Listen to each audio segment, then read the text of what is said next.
자, 인사드리겠습니다. 안녕하세요. 예, 반갑습니다. 오늘은 이제 지난 시간에 이어서요, 2014년도 3회 이제 전기산업기사, 전기설비기술기준 한번 해설해 보도록 하겠습니다. 뭘 버리고요, 뭘 볼지를 한번 결정해 볼게요. 자, 바로 갑시다. 81번. 전자계폐기의 조작회로나 초인벨 경보 등에 접속하는 그 전로로서 최대 사용 전압이 60V 이하의 것으로 대지 전압이 몇 볼트, 이거죠. 네. 우리 이제 대지 전압이 그쵸? 몇 볼트 이하인가 이렇게 물어보면요, 그냥 사실상 뭐가 되냐면 이제 300이죠.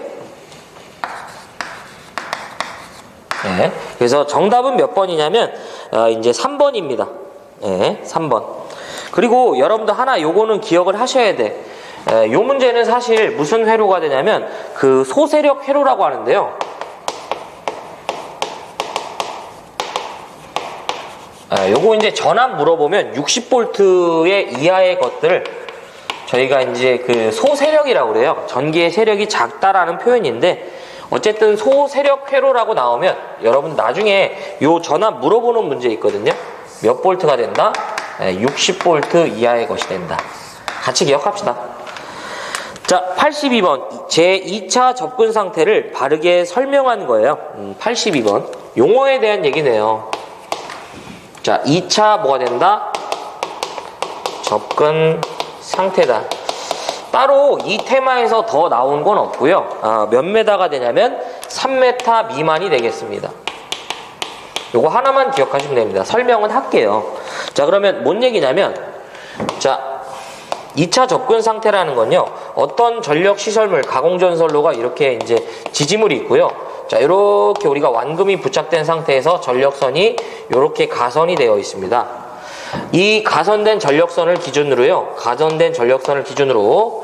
특정 건물이 이렇게 접근하고 있다 이거죠. 이 건물과 가장 가까운 상태로서 이 가공전선과 건물의 이격거리가 3m 미만이라면 2차 접근 상태로 되어 있다라고 하는 거예요. 네. 높이가 중요한 게 아니라 수평 이격거리가 중요합니다.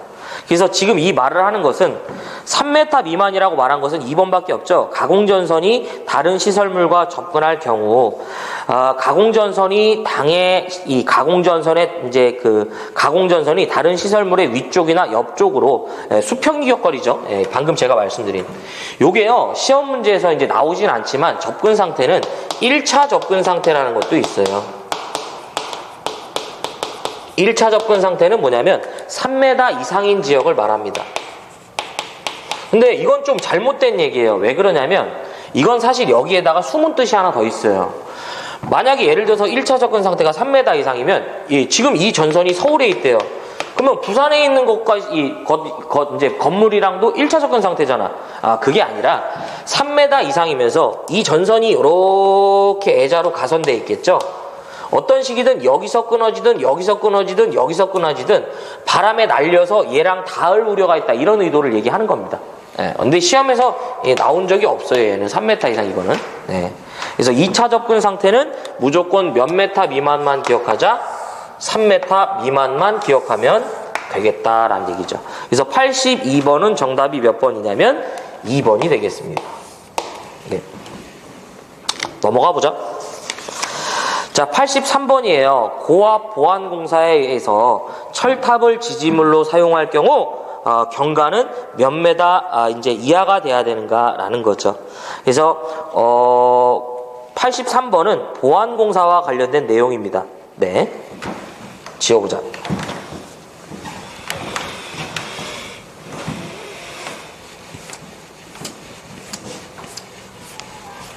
자, 80 몇 번이다? 3번이 되겠습니다.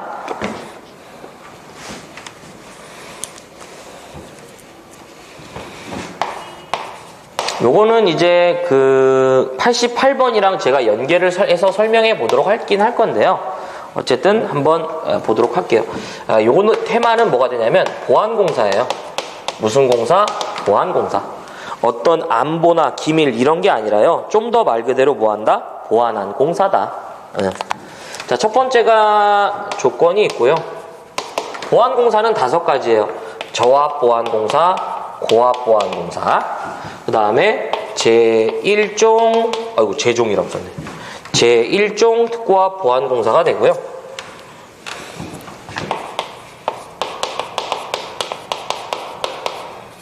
그 다음에 제2종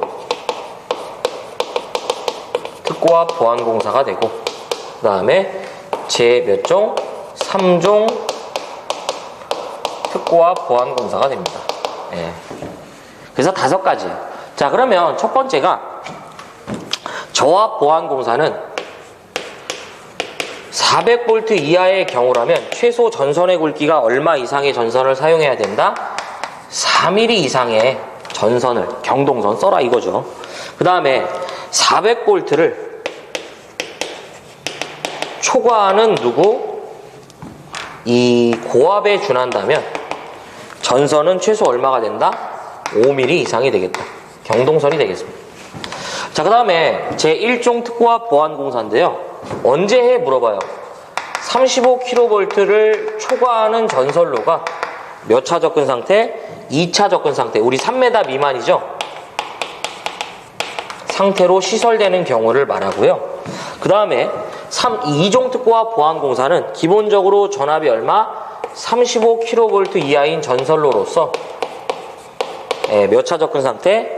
2차 접근 상태로 시설되는 거예요. 전압이 없는 경우도 답이 되니까 이렇게 보자. 자, 그 다음에 얘는 목주의 안전율도 물어봐요. 목주의 안전율이 얼마가 된다? 2가 됩니다. 자, 그 다음에 3종 특고압 보안공사인데요. 기본적으로 이 전선로가 35kV 이하이면서 몇 차 접근 상태? 1차 접근 상태로 시설됩니다. 얘는 역시 전압이 안 주어지는 경우도 있어요. 요 전압이 안 주어진다 이런 얘기죠. 접근 상태만 보고 간다 이런 얘기입니다.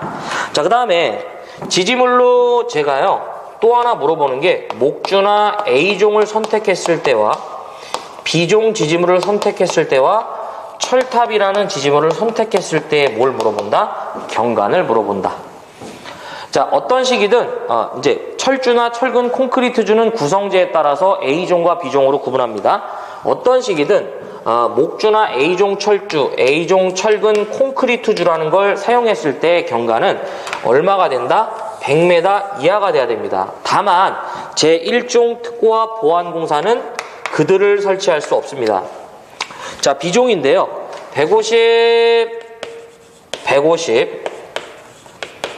그 다음에 200이 되겠습니다. 물론 다 이하죠. 그 다음에 철탑은 무조건 400m 이하가 되도록 해야 됩니다. 그렇죠? 그래서 얘를 뼈다구를 완성해 보면 이러한 표가 나오겠네요.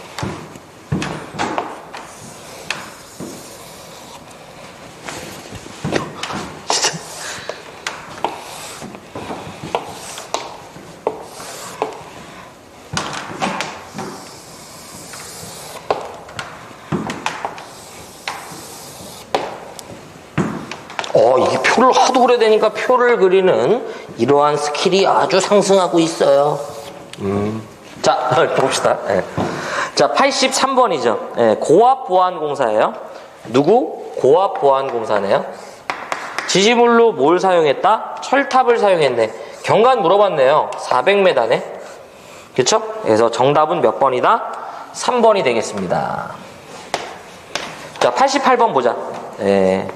특고압 가공전선로에 그 가공전선이 도로나 횡단보도교, 철도와 몇 차 접근 상태? 1차 접근 상태로 시설된대요.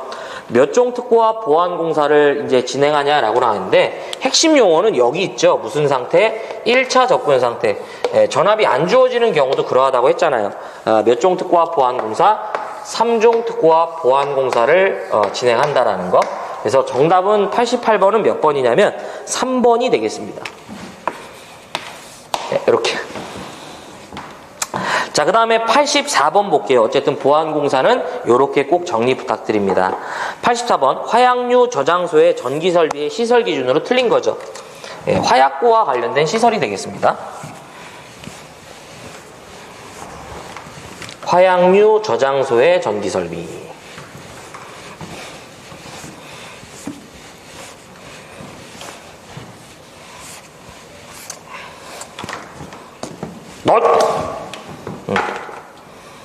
자, 84번이죠.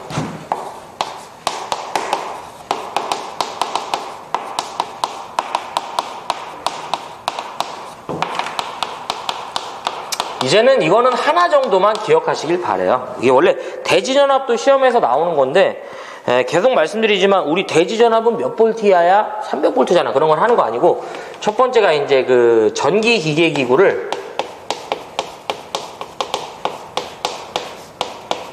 무슨 형? 전폐형이죠. 요거 하나.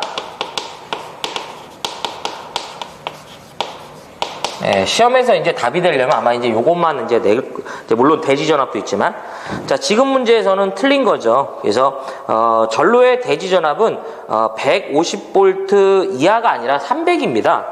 이거는 솔직히 모르더라도 틀리면 안 되고요.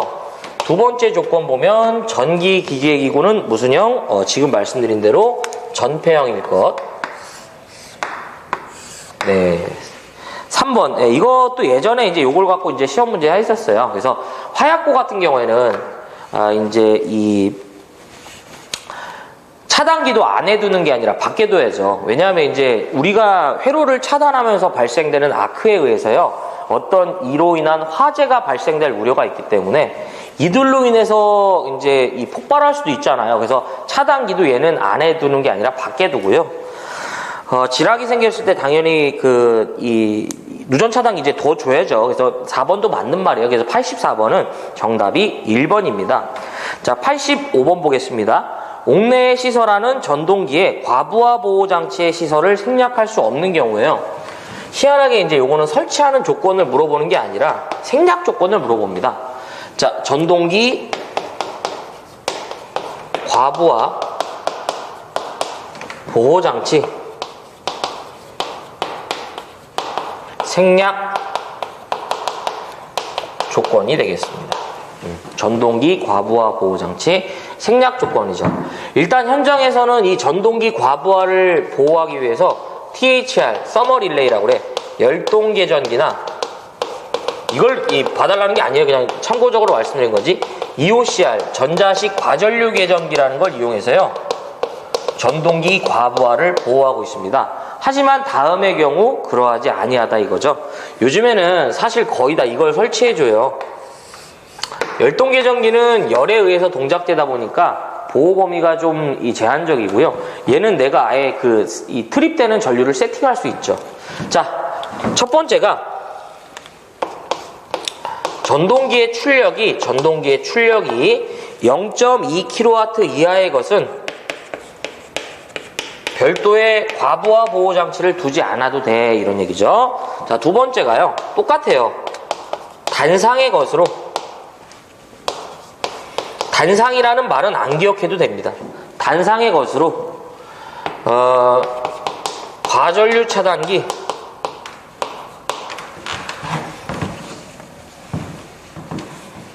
전원 측에 둘 다 전원 측이 됩니다. 16A 이하의 과전류 차단기로 보호하거나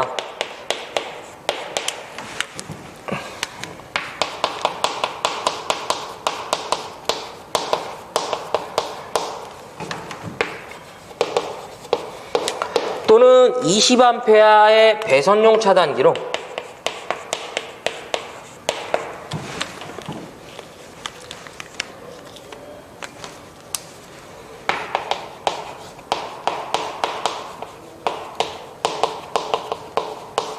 보호할 경우 어떻게 한다? 얘네들을 생략할 수 있다, 이런 얘기죠. 그래서 단상의 전동기로서 전동기 전원 측에 예를 들어서 10A짜리 퓨즈가 있대. 또는 단상의 전동기면서 전동기 전원 측에 그러니까 얘가 예를 들어서 10A고 얘는 20A다. 이 조건에 해당하는 거죠. 20A짜리 배선용 차단기로 보호한다면 생략할 수 있다, 이거죠. 원래 여기 부분이요. 여기 부분이 15였다가 25, 이제 16으로 이제 개정이 됐어요. 그래서 요거는 이제 여러분들 참고적으로 한번 봐주시고. 자, 그러면 지금 문제에서는 전동기의 과부하 보호장치의 시설을 생략할 수 없는 경우죠. 지금 제가 말씀드리는 건 생략할 수 있는 경우였잖아. 그러면 갑시다. 1번. 전동기가 단상의 것으로 전원 측 전류에 시설한 과전류 차단기의 전격 전류가 맞잖아. 단상의 전동기로서 전원 측에 설치한 과전류 차단기의 암페아 수가 몇 암페아? 16암페아 이하가 되죠. 이렇게 아무 말이 없는 과전류 차단기는 퓨즈를 말한다고 보시면 되겠습니다. 자, 그 다음에 2번. 전동기가 단상의 것으로 전원 측 전류에 시설하는 배선용 차단기의 전격 전류가 이거네. 단상의 것으로 전원 측에 설치한 배선용 차단기가 몇 암페아 이하? 20암페아 이하인 경우에도 어떻게 할 수 있다? 설치 안 해도 되죠. 3번. 이 전동기의 운전 중 취급자가 이 전동기를 상시 감시할 수 있는 구조래요. 얘기는 안 했죠, 일단. 4번 봅시다. 전동기의 전격 출력이 0.75래요. 안 돼. 너무 커. 전동기의 출력은 얼마? 0.2kW 이하인 것에서만 어떻게 한다? 과부하 보호장치를 생략할 수 있는 것이었죠. 그래서 정답은 몇 번이냐면 4번으로 저희가 체크가 가능합니다. 자, 86번이죠. 86번. 이거 지워보자. 여기다 해도 되겠네요. 86번. 특고압 가공전선로의 지지물 중 전선로의 지지물의 양쪽의 경관의 차가 큰 곳에 사용하는 철탑. 자, 86번은 뭐가 된다? 철탑의 종류가 된다. 자, 첫 번째가 무슨 철탑? 직선형 철탑이 되죠. 자, 수평각도 몇 도? 3도 이하에서 적용합니다. 그쵸? 두 번째가 무슨 형? 각도형. 수평각도 몇 도? 3도를 초과하는 계수에 적용합니다. 원래 이제 3도에서 20도, 20도에서 30도 이렇게 이제 구분해지는데요. 뭐 시험에서는 그렇게 나오질 않으니까. 세 번째가 인류형. 전 가석선을 인류 또는 억류한다. 뭐 인류. 이런 얘기가 주어집니다. 네. 그 다음에 네 번째가 내장형이죠. 인류형은 지지물의 시작점과 끝점에서 설치가 되는 지지물이라고 보시면 됩니다. 내장형인데 세 가지 타입의 문제예요. 첫 번째가 경관에 차가 큰 곳이나 내지 직선형 철탑이 연속하여 몇 기 10기 이상 시 10기 이하마다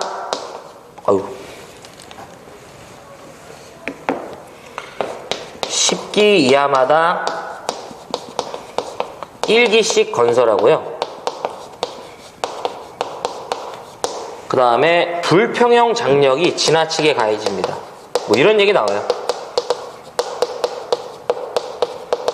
그 다음에 이제 다섯 번째가 보강형은 보강한다는 이제 얘기인데 필요가 없어요. 물어보질 않아. 직선 부분을 보강한다고 하는데. 자, 그러면 갑시다. 86번. 특고압 가공전선로의 그 지지물 중에 전선로의 지지물의 양쪽에 뭐가 된다? 경관의 차가 큰 곳이래. 자, 그러면 경관의 차가 큰 곳이죠. 무슨 철탑이다? 바로 내장형 철탑이 되겠다라는 얘기가 되겠습니다.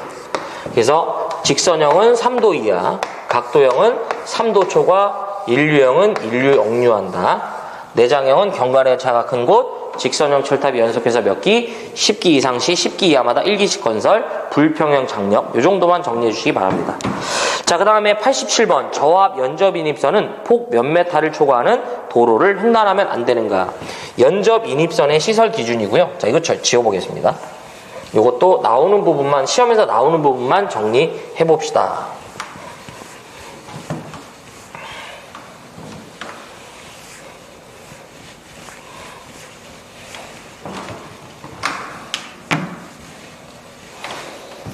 자, 87번이죠.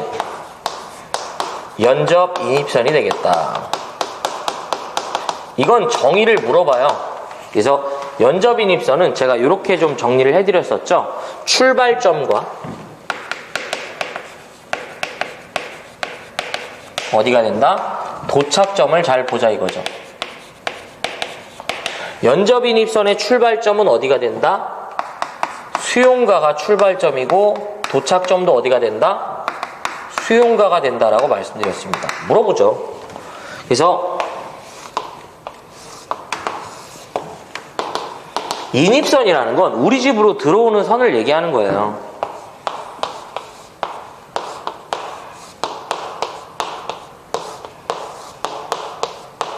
자, 주택가가 있다 이거죠.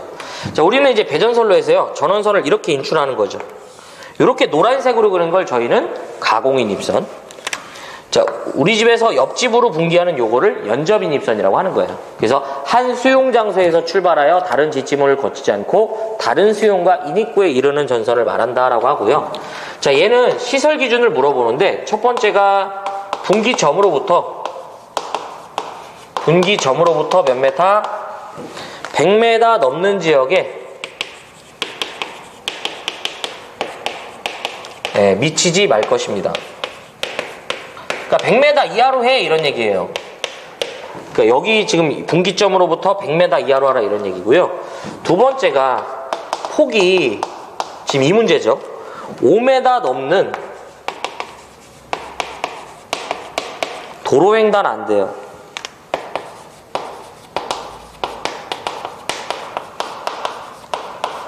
예. 그래서 87번은 지금 일단은 답은 봅시다. 뭐 몇 메다를 넘는 도로의 횡단이 안 된다? 1m가 되죠. 그러니까 세 번째가 우리 집을 관통하면 안 되죠. 네. 그 다음에 네 번째가 저항만 가능해요. 그 다음에 다섯 번째가 얘가 저압만 가능하다 보니까 저압 가공 인입선이랑 이제 조건이 똑같아요. 그래서 2.6mm 이상의 경동선을 사용하는데 경간, 우리 집과 옆집에 떨어진 거리가 경간이 15m 이하라면 얼마도 가능하다? 2.0mm도 가능합니다. 이런 규정이 있습니다. 이렇게. 그래서 이렇게 기억하시면 연접인입선도 다 해설이 됩니다. 자, 88번은 뭐 아까 했고요. 89번은 버려. 정답은 1번이에요. 이거는 뭐 제가 요청하지 않습니다.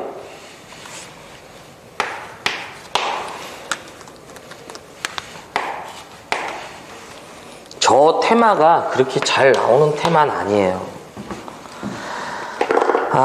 자, 그 다음에 90번.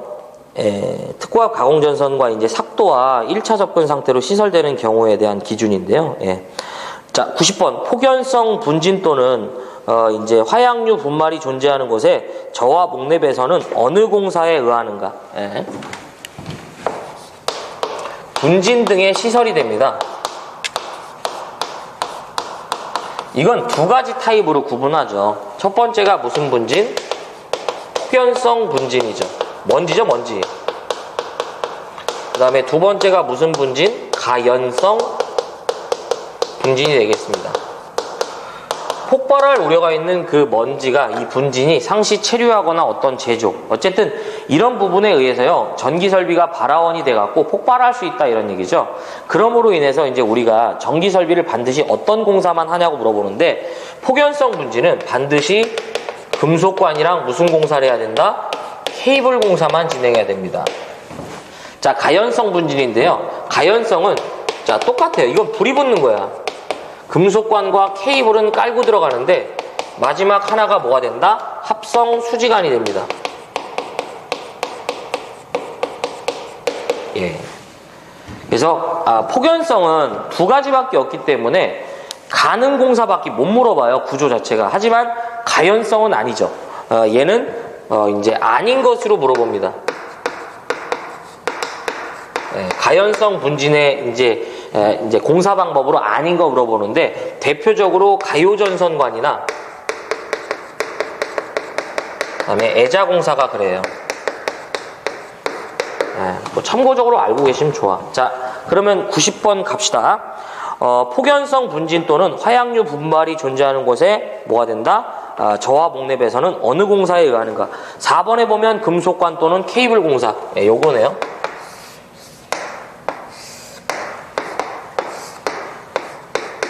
그쵸? 그래서 90번은 정답이 몇 번이냐면 4번이 되겠습니다.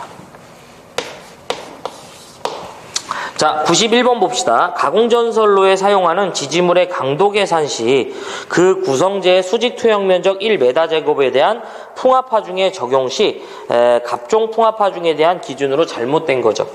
자, 이 지워보자. 전선로를 구성하는 그 구성재에 따른 이제 갑종 풍합하중의 기준 중 지지물에 대해서 옳지 않은 것은 무엇이냐 이거죠.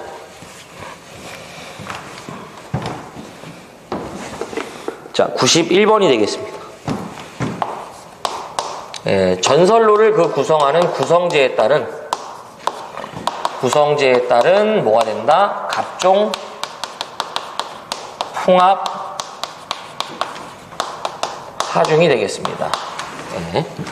그러면 일단은 우리가 이 전선로를 구성할 때 가공전선로는 기본적으로 지지물이 있죠. 그 다음에 여기에다 제가 완금이라는 걸 이렇게 부착한 다음에 애자를 장치하고 전선을 가선하죠. 이 자체를 전선로라고 하는 거예요. 그러면 자, 첫 번째가 가공전선로를 구성할 때 가장 먼저 우리가 보는 게 뭐냐면 일단 지지물이죠. 자, 지지물이 되겠습니다. 네. 자, 첫 번째 그 지지물로서 목주나 철주, 그 다음에 철근 콘크리트주라는 걸 사용한다면 이때 기본적인 갑종 풍합하중은 얼마가 된다? 588 파스칼을 기초로 계산합니다. 근데 여기서 좀 이제 그 특이점을 하나 보셔야 돼요. 이 철주나 철근 콘크리트주는 588이 다 그런 건 아니고요. 원형일 때만입니다. 근데 모양별로 다 기억하지 마시고 그냥 588이다 이렇게 보셔요. 네, 다 못 외워. 그 다음에 목주는 애초에 588 맞고요. 두 번째가 지지물로 누구일 때 철탑인 경우에 대해서는 뭐가 된다? 1255. 철탑은 1255를 좀 기억하셨으면 좋겠어요.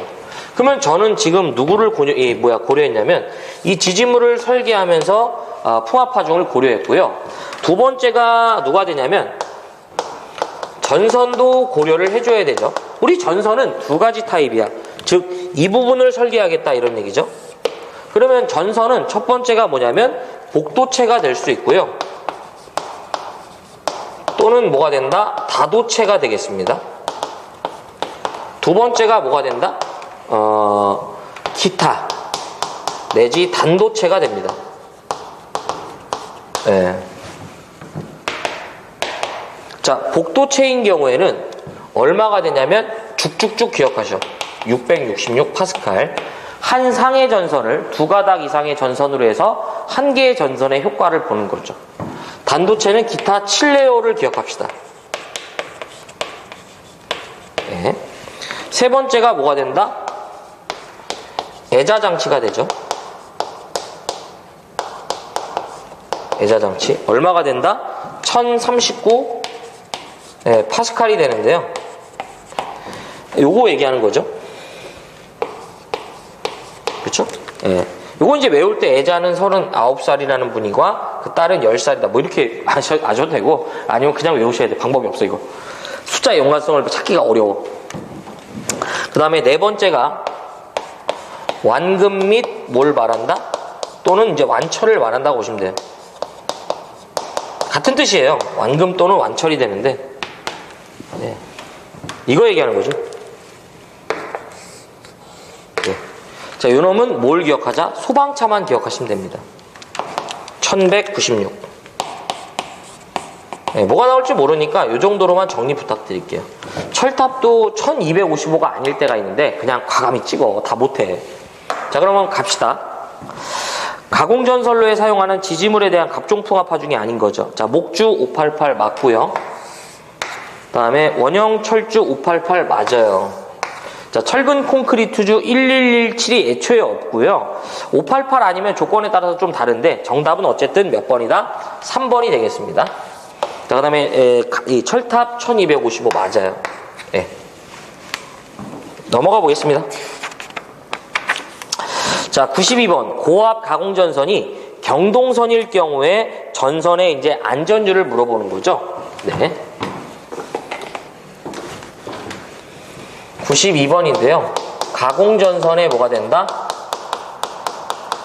안전율이다 라는 얘기죠. 이 안전율은 우리가 어떠한 경우에 적용하냐면 바로 2도라는 걸 계산할 때 적용합니다. 자, 첫 번째가 일단은 먼저 말씀드리고 설명을 드릴게요. 경동선이나 전선의 종류가 내열동 합금선이라면 안전율이 얼마가 되냐면 2.2 이상이 됩니다.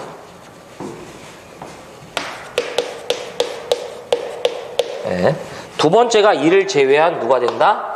기타의 전선이라면 2.5가 됩니다. 뭐가 나올지는 몰라요. 자, 그래서 지금 이 문제는 고압 가공전선이 전선으로 무슨 전선? 경동선이로서 안전율 물어봤죠. 얼마가 된다? 2.2가 되겠죠. 그래서 92번은 정답이 몇 번이냐면 2번으로 볼 수 있습니다. 여기서 이제 2도라는 게 우리가 이제 이 지지물과 지지물 사이에 전선을 가선할 때 양측에 떨어진 거리를 경간 S라고 했을 때 전선을 경간만큼 가선하면 전선이 끊어지죠. 그래서 실제로는 우리가 전선을 가선할 때는 어느 정도 뭘 준다? 처짐의 정도를 주죠. 네. 그래서 너무 많이 줘도 문제야. 왜냐하면 어떤 바람에 날려갖고 이제 다른 무언가가 접촉할 수 있죠. 뭐 차량이나 다른 전선간, 다른 이 건물에 접촉할 수도 있고, 그쵸? 근데 이제 너무 적어도 문제예요. 그러면 우리는 이를 적정하게 설계하는데 주로 이 경간에 10% 이내로 설계해 줍니다. 그래서 우리 그 처짐의 정도를 2도라 하죠. 이 2도 D를 8T의 WS 자승이라고 표현하잖아요. 그래서 여기서 W는 전선의 하중, S는 경간, T가 바로 요 부분에 이제 이 장력, 수평 장력이라고 하죠. 이 T를 전선의 인장 하중을 뭘로 나눠 주냐면 안전율로 나눠줘요. 이렇게 이제 나눠줄 수 있죠. 요게 이제 원래 그 커티너리식이라는 걸 이용해서 이제 계산해야 되는데 10% 이내로 제한하게 되면 이제 포물선 방정식 이용하면요. 이거 유도돼요. 유도되는 공식이야. 그래서 92번은 어쨌든 그 정답이 몇 번이냐면 2번이 되겠습니다. 다 있어요, 문제가. 그러니까 꼭 기억하시기 바랍니다. 자, 93번. 일반 주택 및 아파트의 각 호실에 현관 등은 몇 분 이내에 소등되는 뭘 설치한다? 타임 스위치를 설치하는가라는 거죠. 네. 타임 스위치의 시설 기준이죠.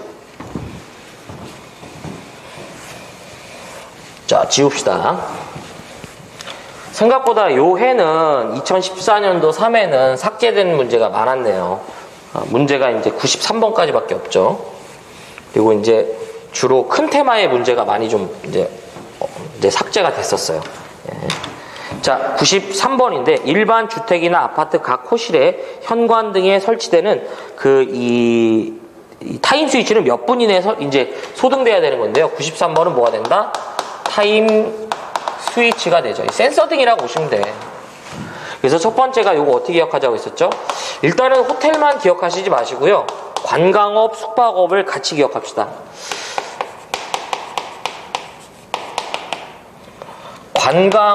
관광업 내지 숙박업 등에 사용되는 이제 이 현관이나 이제 객실의 입구 이런 데 설치하는 타임 스위치는 몇 분 이내에 소등돼야 된다? 바로 1분 이내에 소등되는 것을 사용해야 되고요. 그 다음에 두 번째가 뭐가 된다? 주택 또는 뭐가 된다? 아파트가 되죠. 주택, 아파트 등에 사용되는 타임 스위치는 몇 분 이내에 소등되는 것을 써라? 바로 3분 이내에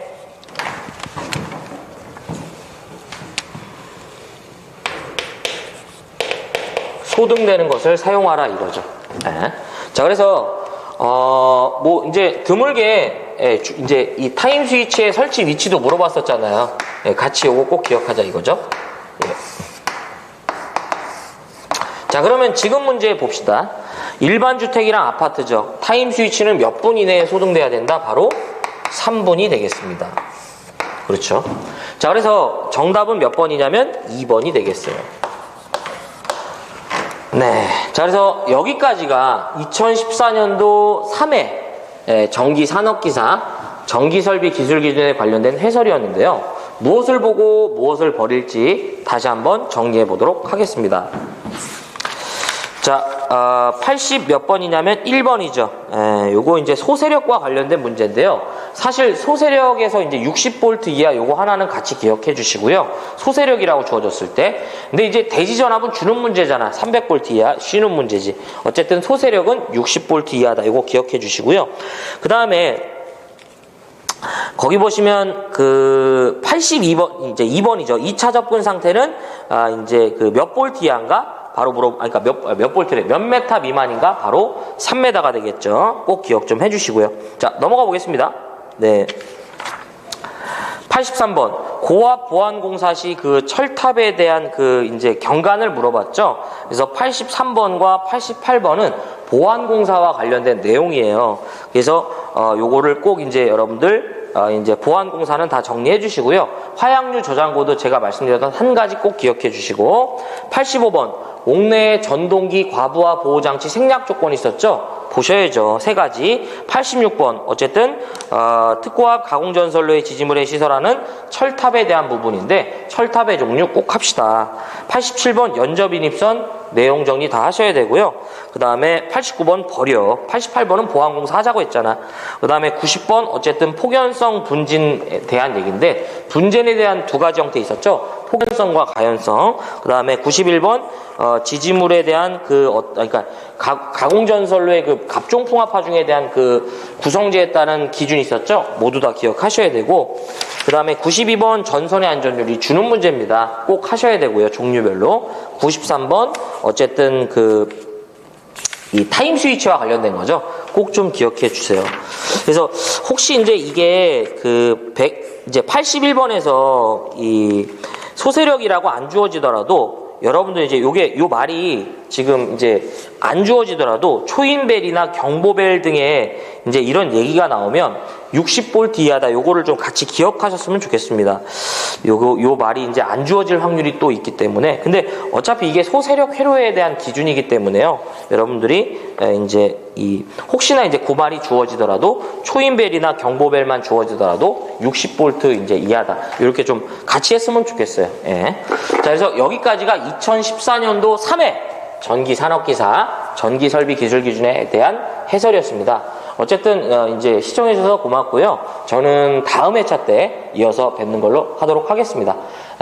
아무튼 이제 건강관리 잘 하시고요. 저는 물러가 보겠습니다. 고맙습니다.